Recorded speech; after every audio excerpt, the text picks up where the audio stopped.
Y bien, amables televidentes, en la entrevista estelar de Encuentro Directo nos honra con su participación la noche de este sábado el doctor Juan Miguel Castillo Pantaleón, brillante abogado, experto en temas constitucionales y migratorios, y sobre todo es el juez histórico que en su momento llevó el caso del periodista Orlando Martínez. Doctor, bienvenido. Honradísimo. Tenía un tiempo sin venir por aquí, pero el hijo bueno dicen que regresa a su casa. Para mí siempre un gusto venir a compartir este espacio. Muchísimas gracias. Gracias, doctor. Doctor, el tema de Puerto Príncipe, Haití, siempre es un tema del momento. ¿Usted realmente favorece esa reunión de esos sectores, como según propone el presidente Abinader, la cumbre? Sí. Mira, el tema de Haití va a estar gravitando en la vida dominicana siempre, porque es nuestro único vecino terrestre. Un espacio insular precario, pequeño, sobrepoblado, con mucha presión de sostenibilidad medioambiental, escasos recursos, desafíos con el tema del agotamiento de los recursos hídricos, pero más grave aún, las profundas diferencias socioculturales entre dos estados con matrices de origen distinto. Entonces, que es una situación única en el mundo. Parecen dos continentes. Sí, dos continentes distintos, porque uno es África y otro es una extensión de las Islas Canarias. Hay que ir a Canarias para tú darte cuenta de lo mucho que se parecen los dominicanos a los habitantes de las Canarias. Más del 50% de los apellidos dominicanos tienen origen canario. Hay una retórica negrocentrista que trata siempre de reivindicar lo africano, pero realmente el dominicano, su matriz es fundamentalmente hispánica, no solamente por el idioma, sino por la mezcla. Y la filosofía de la vida es muy distinta. Es el pueblo más antiguo también de las colonias del Nuevo Mundo. La primera colonia desde la cual partió toda la empresa de conquista del territorio continental. República Dominicana tiene las primacías de las primeras instituciones de América, donde primero se reivindicó los derechos humanos, la dignidad del ser humano fue aquí, el Sermón de Adviento, donde primero hubo rebelión de criollos aunado con sectores aborígenes contra la colonia, fue aquí, Roldán, la rebelión de Roldán, Francisco Roldán. En el primer asentamiento, luego, un siglo después, la primera rebelión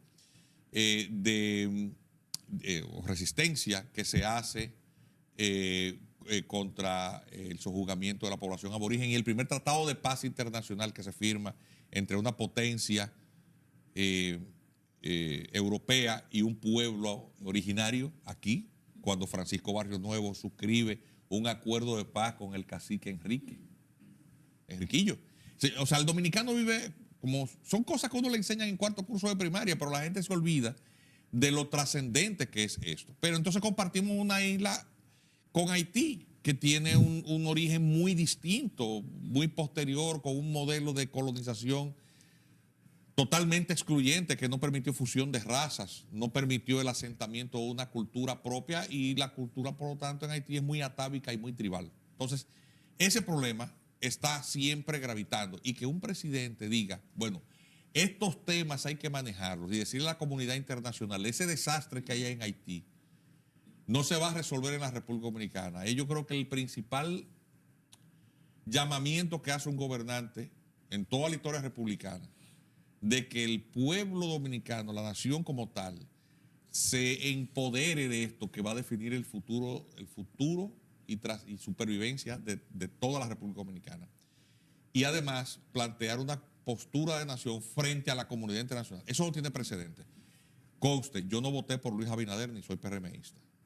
Y eso es una cosa que, sin embargo, por objetividad hay que reconocerle. Eso es un tema que es muy importante. Al gobierno se le debe hacer oposición en otros campos, pero en ese no. En ese todos tenemos que ser uno solo. Y, doctor, usted ha hecho referencia justamente a esa postura que ha tenido de frente al presidente Luis Abinader, abanderando la República Dominicana como una nación soberana. Sin embargo, hemos visto esa voz en escenarios importantes, en otras cumbres regionales, latinoamericanas, en escenarios como la ONU, en la CELAC, hasta ahora sin resultados palpables.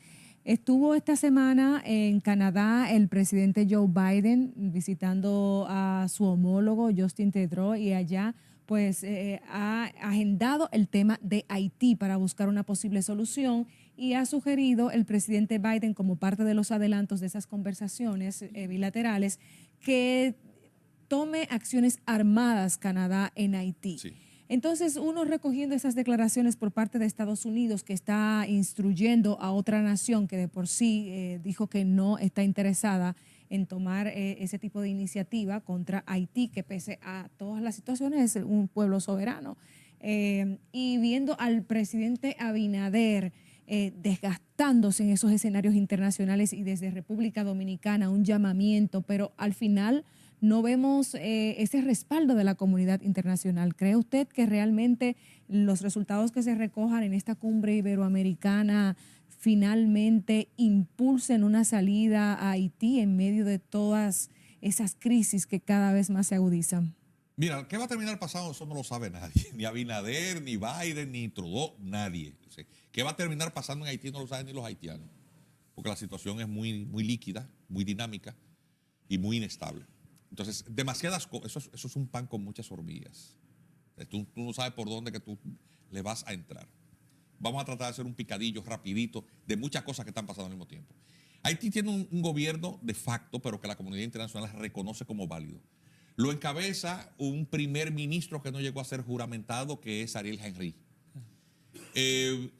Quien sin haberse juramentado matan al presidente Moïse, quien como una estrategia de monopolización del poder fue descabezando todos y cada uno de los poderes constitucionales. Destituyó a los jueces de la Corte de Casación, no organizó las elecciones que son por tramos del Congreso y de los ayuntamientos, de manera que no alcanzando el quórum por su falta de renovación de los tercios correspondientes al frustrarse esas elecciones legislativas, terminara pues no pudiendo sesionar. Quien quedó como presidente es Joseph Lambert, pero ya también le quedaban 11 y ya también se agotó su mandato con posterioridad, pero eso le permitió gobernar por decreto. Con el se fue quedando cada vez más aislado, él fue creando un escenario de acoso a sus opositores, utilizando una estrategia que llegaron a utilizar otros dictadores en otra época, patrocinando bandas, la principal es la de Jimmy Cherizier, un ex policía, y una federación de bandas con los cuales también muchos empresarios y personeros políticos utilizan como herramienta de acoso a sus adversarios.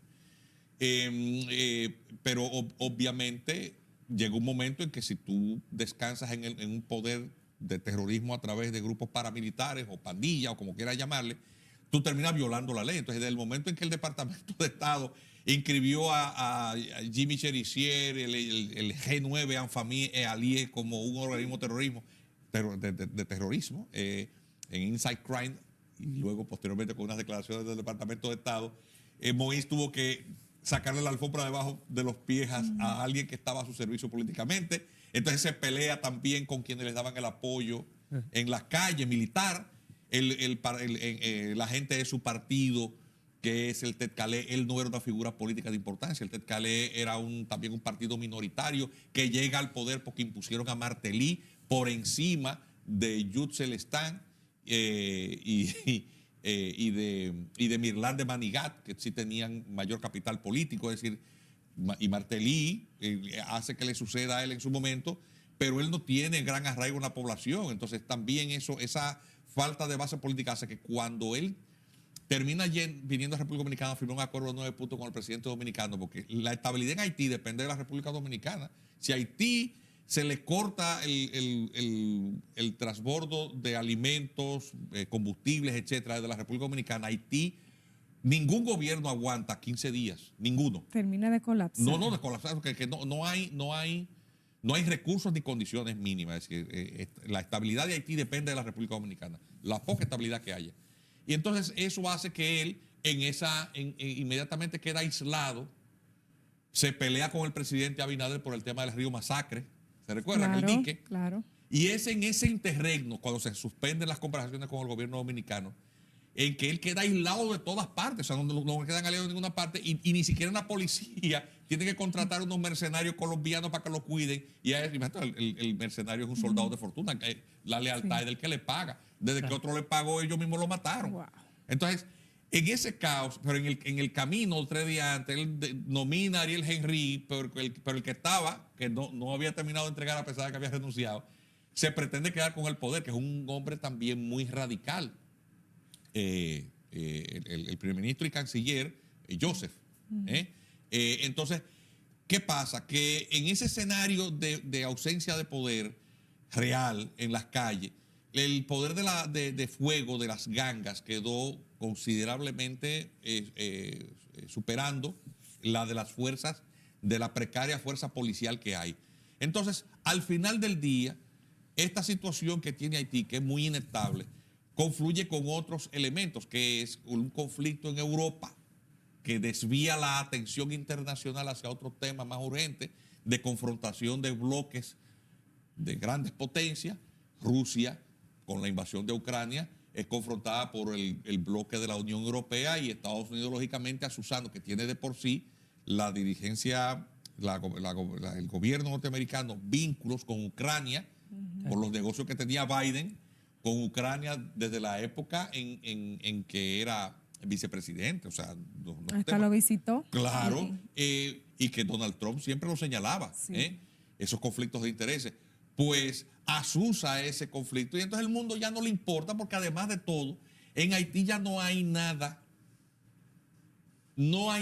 que canibalizar. Lo único que había en cantidad suficiente eran los recursos de la misericordia internacional después del terremoto. Pero entonces ya no hay catástrofes naturales con cientos de miles de muertos que muevan a la conmiseración. Y el mundo se hartó de los problemas de Haití, porque tanto dinero ya no queda más para robar, que se lo robaron las propias ONG y los propios que lo administraban. Y además también la secular corruptela de Haití. Ya nadie quiere dar más dinero para Haití. Entonces, últimamente, ¿qué es lo que hace el presidente Henry? Toda la oposición más o menos se organiza en un bloque, firma un acuerdo, más de 120 organizaciones, iglesias, sindicatos, asociaciones profesionales, en un hotel, el Hotel Montana, y eso se le llamó el Acuerdo de Montana. Y el presidente Ariel Henry se le pide la renuncia como condición para cualquier acuerdo político. Pero Henry quiere quedarse como quiera, y la comunidad internacional lo reconoce. Entonces, y lo quiere imponer. Entonces, la última visita que realiza un funcionario alto de la Casa Blanca a observar la situación en Haití, y un emisario que envía también el primer ministro de Canadá, ante la inminencia de que también le quiten el reconocimiento o le deje o cese, Ariel Henry nombra una comisión en la que integra una alta comisión de transición. Y entonces involucra ahí a Mirlán de Bandigá, que era la que había realmente ganado las elecciones, a Martelly, el presidente de la Cámara de Comercio haitiana, y un pastor protestante para que represente a la sociedad civil, un sector privado, uno el sector político. Pero el resto de las clases vivas y la gente del Acuerdo de Montana dice, pero que esto es un bobo, es como un bobo, lo que le meten a los niños para que dejen de llorar, para entretenernos, porque al final del día Ariel Henry siempre se empeña en el nombre de esa comisión, pero es el que la nombra, y el presidente sigue siendo él. Perpetuarse en el poder. Para ganar tiempo y marear a todo el mundo. Entonces, eso no ha sido aceptado, y la inestabilidad continúa. La comunidad internacional lo que esperaba es que la solución del problema viniera por sí sola. O sea, cuando tú no quieres involucrarte en un tema que tú sabes que es muy riesgoso, porque la realidad de atraso y su desarrollo de Haití ha creado situaciones de miseria en un ambiente urbano muy desorganizado, es decir, de favelas, lo que llaman en Brasil las favelas. Sí. Son barrios no tienen calle, tú no tienes inteligencia en el terreno. Tú envías un contingente de tropas allí, tú sabes que te van a matar muchísimos soldados, y ningún gobernante de una potencia de eso quiere cargar con el peso político, la factura política, de enviar un contingente militar a un pueblo que es un desorden, es una somalización permanente lo que hay ahí, en donde de cualquier lugar, de cualquier callejuela, te pueden dar un balazo y matarte un soldado. Imagínate tú, cuando lleven el primer cadáver envuelto en una bandera americana, ¿tú sabes lo que le va a costar políticamente eso a Biden? Entonces, ¿qué es lo que se pretendía? Bueno, que la situación de alguna manera se endosara a la República Dominicana y la República Dominicana fuera el estado pivote o el estado tapón, es decir, donde se resolviera eso. Pero resulta que el presidente Abinader, desde antes de tomar posesión, se recuerda la entrevista de Camilo Egaña en CNN, Claro. con una entrevista que le mandaron, con una pregunta que le mandaron, Dirigida. de una reconocida dirigente haitiana aquí, de la que reclama la nacionalidad dominicana. Y el presidente dijo, no, los problemas de Haití son los de Haití, el República Dominicana no puede cargar con ellos. Y a partir de ahí la retórica presidencial ha sido eso. Obviamente la población desconfía de la retórica presidencial por el discurso totalmente contrario que tienen muchos de sus funcionarios. Y uno mismo se pregunta qué tan sincero es esto que el presidente anunció el 27 de febrero, convocando sectores y a todos los sectores de la vida política y a sectores intelectuales. De hecho, eso ya se ha articulado, se han creado 4 comisiones, una de política exterior, una de asuntos migratorios, una de asuntos fronterizos y otra de análisis del impacto socioeconómico que puede tener la crisis haitiana en la República Dominicana. Y ya por lo menos 2 de ellas han sesionado. Lo sé porque pertenezco a 2 de ellas, a la de asuntos migratorios, que la preside Fran Moya Pons, y la de política exterior, que la preside Juan Daniel Balcázar. Sesionó el miércoles. Una el lunes y otra el miércoles. Y van a producir insumos. Yo mismo he hecho propuestas.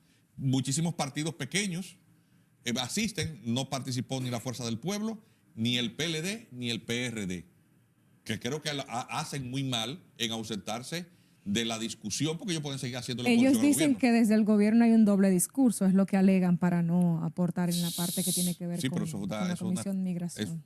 Eso es injustificable. Es decir, usted puede seguir haciendo la oposición al gobierno, pero si te dice, yo quiero oír lo que tú dices, ¿cómo tú vas a decir? No, yo no te quiero decir nada. ¿De qué vas a opinar después? ¿A qué se juega? ¿El fracaso de eso? El fracaso en esas materias. Frontera, política exterior, migración.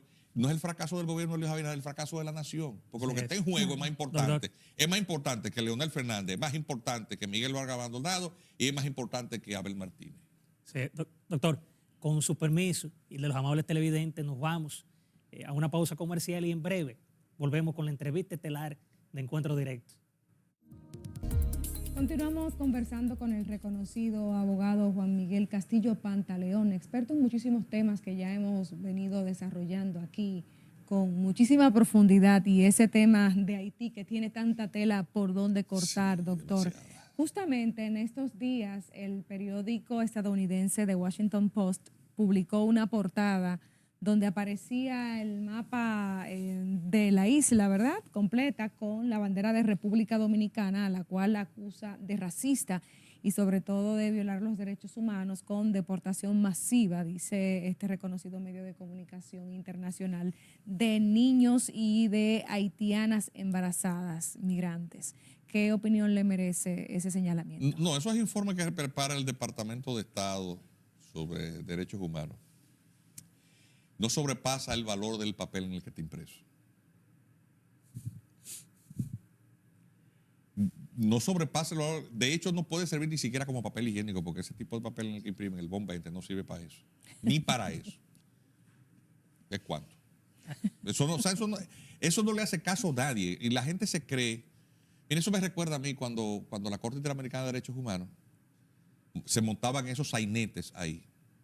Y yo le decía en algunos medios de comunicación, miren, señores, en primer lugar, el instrumento de reconocimiento de la competencia de ese organismo jurisdiccional violó la Constitución y eventualmente el Tribunal Constitucional va a fallar acogiendo una acción de declaratoria de inconstitucionalidad, porque eso se hizo contrario al mecanismo establecido en la Constitución y a la costumbre internacional de cómo el Estado Dominicano ratifica los reconocimientos de las jurisdicciones internacionales.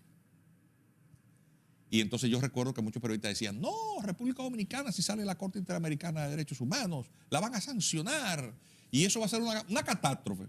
Y yo cuando me preguntaban sobre eso, yo le decía a los periodistas, miren, eso es, los dominicanos se dan cuenta de que esos son realmente paparruchas. Eso es como cuando a usted le dicen, ojalá no haya niños viendo la televisión, este programa. Es como cuando los niños descubren que quien pone los regalos bajo el arbolito no es el amigo aquel. No es el amigo aquel. El amigo de las barbas blancas. ¿Entiendes? ¿Qué pasa cuando tú ese descubrimiento catastrófico lo haces teniendo cierta edad en la niñez todavía? Porque uno se viene enterando de eso Claro. cuando no es niño todavía. pues no pasa nada. Bueno, pues eso mismo pasa con los informes del Departamento de Estado sobre violación a gran escala de los derechos humanos. Que es lo mismo, es una especie como de copy-paste que se hace todos los años. Pues no pasa nada. A ver, el turismo ha dejado de crecer. El intercambio comercial entre República Dominicana y los Estados Unidos de Norteamérica se ha reducido. El crecimiento y el dinamismo regional, liderazgo que tiene la República Dominicana ha disminuido.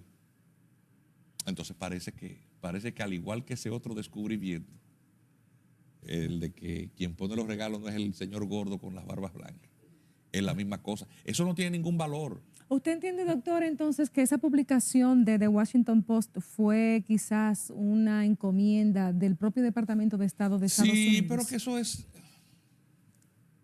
vuelvo y repito, eso es parte de una propaganda dirigida a crear ciertas condiciones de acoso y ese cuco es para quien se deje sugestionar. Lo que pasa es que todavía hay mucho colonialismo en el pensamiento de la clase política que se cree que hay que estar bien, buscar estar bien y ser un yes-sir para todo, para incluso tener posibilidades reales de gobernar un país. Eso no es verdad. Que somos el patio trasero. Eso no es verdad. Aquí los intereses... Óigame, cuando los Estados Unidos de Norteamérica quisieron sancionar una empresa por prácticas supuestamente esclavistas, ¿a cuál tuvieron que sancionar? A una empresa norteamericana. Pero hay una cosa que no se ha dicho todavía. Las exportaciones de azúcar del Central Romana hacia los Estados Unidos eran prácticamente minúsculas, porque el Central Romana hacía muchísimo tiempo que se dedicaba únicamente a llenar una parte de esa cuota, pero casi toda la azúcar se vende, el gran mercado no es en los Estados Unidos lo que produce. Es decir, que realmente el peso o consecuencia de esa sanción tampoco fue una cosa del otro mundo, ni afectó en modo alguno el crecimiento de esa empresa, que sigue funcionando muy bien, porque que yo sepa no han votado ni los trabajadores, ni han amenazado con cerrarla. Es decir, eso te dice mucho de qué tanto se dice bulto, ¿verdad? Sí. De bulto hay en ese tipo de cosas. Son cosas que se magnifica su peso. Doctor, pero en ese sentido, el presidente de la República retiró lo que fue la ley como de tráfico y trata, Sí. pero fue enviado entonces a la Cancillería. Es decir, su opinión al respecto. Bueno, porque hay dos cosas. Mira, dentro del gobierno, y eso fue de lo que hablamos en el primer segmento, hay incredulidad de lo que dice el gobierno. Porque tiene el presidente teniendo pronunciamientos muy firmes y muy decididos, pero tú tienes un canciller que proviene de la sociedad civil, de una larga trayectoria de adosarse a las posiciones liberales que pretenden endosar a la República Dominicana responsabilidades que no le corresponden en relación con el tema haitiano, y que también hizo causa común de señalamientos e interpretaciones absolutamente contrarias, no solamente al marco constitucional, sino a lo que son las conveniencias geopolíticas de la República Dominicana, siendo funcionario de la Cancillería Dominicana en la Embajada Dominicana en Washington. Es decir, el señor canciller viene de esa larga tradición. Tuvo prácticamente, y de hecho, en algún momento uno tuvo la impresión, cuando la crisis del canal sobre el río Dajabón, bueno, masacre se llama de aquel lado, que hubo una declaración, un tuit equívoco del canciller. Es el presidente quien prácticamente le endereza la plana a su canciller, y el canciller ahí cogió ese corte y más o menos entendió que si él quería durar en el cargo, no podía estar dando una nota distinta en la orquesta a la que le marcaba el director y a una partitura. Entonces, también tú tienes otra situación, que es otros funcionarios tales como el director del Consejo Nacional de Migración, que tiene una posición absolutamente distinta. Sí que es un organismo consultivo, pero que todos los estudios que hacen, el Instituto Nacional de Migración no ha hecho un solo estudio sobre el impacto económico que tienen la parturienta. Tiene muchos años también. No, todos los estudios deben ser sobre la necesidad indispensable de que haya mucho haitiano aquí. Él tiene muchos años escribiendo, acusando al país del racismo. No. Y él tiene una ONG que se llama Los MICA, que él podrá decir misa cantada en latín, pero eso es de él, que fue la que dio los dictámenes que sirvieron de base condenatoria a la Corte Interamericana de Derechos Humanos. ¿Te recuerdas cuando llevaron a un haitiano que se llama Winnet Yankes? Sí, claro. Eso es de ese grupito. Y entonces está ahí es secretario del Instituto Nacional de Migración. y ha convertido en inoperante ese órgano que es el que debe marcar la pauta de la política migratoria. A ver, que tenemos ahí en esa comisión de política exterior que ve la cara, pero tú te das cuenta del discurso distinto de este señor y la Dirección General de Migración y del propio Ministerio de Interior y Policía, cuyo viceministro envió una comunicación con lo que es una línea de cuál debe ser la política migratoria con miras a un pacto nacional sobre este tema, que es un documento fabuloso. En la primera reunión que fue el lunes, lo primero que dije, bueno, pero ¿cuál es la posición oficial aquí? Porque tú tienes ese señor sentado aquí en la mesa y tú tienes la Dirección General de Migración y al Ministerio de Interior y Policía con dos posiciones totalmente distintas. Entonces, esa falta de congruencia incluso es violatoria de la ley. Porque la ley 107.13 sobre derecho, que es la que regula las relaciones de los particulares con la administración y de procedimiento administrativo, establece en el artículo 3, numeral 13, el principio de homogeneidad, congruencia. La política del Estado debe ser congruente. Claro. Tú no puedes tener un funcionario haciendo una cosa y otro haciendo otra. Entonces, tiene que haber cierta uniformidad en lo que hace el Estado dominicano. Y todo eso, yo lo pregunté ahí, el presidente de la comisión, que es Roberto Casas, dijo, bueno, nosotros queremos también saber cuál es la posición oficial del gobierno. Digo, bueno, ¿y cuál es? Porque aquí uno tiene un documento y otro funcionario dice que eso es para mera consulta. O sea, un funcionario diciendo que eso es mera consulta, pero pues el del documento que estamos hablando es la posición oficial del viceministro de área con funciones específicas establecidas en la ley. Entonces, esas son cosas que el gobierno, si el presidente Abinader quiere que los sectores que tenemos mucha preocupación sobre eso, en el caso mío del área académica e intelectual, le apoyemos y creamos en la sinceridad de sus palabras, uno tiene que ver que se baje una raya. Que el funcionario que se aparte de ahí te canse el agua al día siguiente. Que no haya ambigüedad. ¡Claro! Ven acá, es como una casa de familia que tenga servicio doméstico, una señora de cocina. Entonces dice la dueña de la casa, bueno, hoy se va a comer aquí carne guisada de res, arroz, habichuelas y fritos verdes. Y cuando se va para el trabajo, la señora que cocina dice, ay, yo no quiero carne hoy, yo lo que voy a hacer es una ensalada de papa. Suele pasar, ¿eh? Sí, a ver, entonces llega la gente a la casa y dice la señora, no, pero yo te dije, pero eso fue lo que yo hice. En el fondo, ¿quién está mandando en la casa? Sí, no, la que toma la decisión final. Una manda, pero la otra la que Entonces el presidente de la República decide. podrá ser muy presidente de la República, pero si los funcionarios subalternos de él hacen lo que le da la gana, su principio de autoridad se relaja y además la población queda confundida por lo que este hombre está diciendo de los dientes para afuera, o es un teatro. Yo quiero creer en la palabra del presidente y lo he dicho públicamente. A mí me invitaron a eso, yo no tengo ningún peso político, yo lo que soy simplemente es un ciudadano, que a veces lo invitan a prestigiosos programas como este para decirnos otras cosas, pero al final de cuentas los políticos son los políticos, esos son los que arrastran gente para que voten en las elecciones, con eso es que los gobiernos hacen pactos. Cosas raras que lo invitan a uno, que no pinta nada en ese ambiente de toma de decisiones políticas, para que dé una opinión. Es un buen síntoma. Y uno va y dice ese tipo de cosas. A lo mejor le hacen caso a uno, a lo mejor sencillamente todo lo que uno propone termina lleno de una gaveta grandísima donde echan todas las cosas a las cuales no le hacen caso, que es una gaveta más grande que el edificio de importancia. Sí, no, de cosas que no le hacen caso. Échalo ahí. Pero uno va y hace la propuesta. A lo mejor le hacen caso, pero la esperanza de que en algún momento los gobernantes y los políticos hagan algo en favor del pueblo, uno no puede perderla, porque el día que uno pierda también esa esperanza, poca cosa quedará para uno como expectativa del futuro. Y eso es eso produce mucho desánimo. Y yo no me quiero desanimar. Así es. Bien, doctor, solo nos resta agradecer su participación aquí en el programa. Yo, al contrario, le doy a ustedes las gracias. Yo solté aquí muchísimas cosas que son interioridades de eso. Esos son primicias. A lo mejor quieran después alguien por ahí decir, no, usted no debió hablar de eso. Nadie me va a callar. Porque precisamente ese es el rol de uno. Claro. Decir cosas. Y hay que asumir posturas Claro, firmes, posturas y que sean públicas para que la gente sepa cómo se bate el cobre ahí. Eso es muy importante. Bien, doctor, gracias.